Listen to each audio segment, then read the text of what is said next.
આજે તો આ ભાઈને મારી મારીને પગમાં જામડા પાડી દીધા ને ઓલો રાડ્યું નાખતો હતો.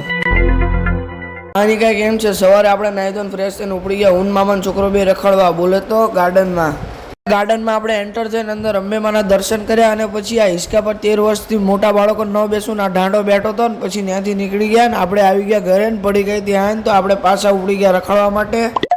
તો આ ભાઈ પાણીપુરી ખાવા ઊભો રહી ગયો પછી આવી ગયા ઘરે તો ઠાકર બાપાની જોધ હતી તો આપણે ઠાકર બાપાની જોધના દર્શન કરીને નીકળી ગયા આપણે રખડવા માટે. અને પછી ત્યાંથી નીકળીને આપણે આવી ગયા સર્કલે અને પછી ત્યાં આપણે એક ભાઈને મળવાનું હતું પણ એ ભાઈ તો આવ્યો જ નહીં એટલે આપણે વાટ જોઈને બેઠા અને પછી આપણે બનાવી લીધો વિડીયો ને પછી નીકળી ગયા આપણે પાનના ગલ્લા તરફ ને આપણે પગી ગયા પાનના ગલ્લે ને આપણે પાન ખાઈને નીકળી ગયા. ત્યાંથી આપણે ગાર્ડનમાં પણ ગાર્ડન તો બંધ હતું એટલે ત્યાંથી નીકળી ગયા આપણે રામા મંડળ જોવા.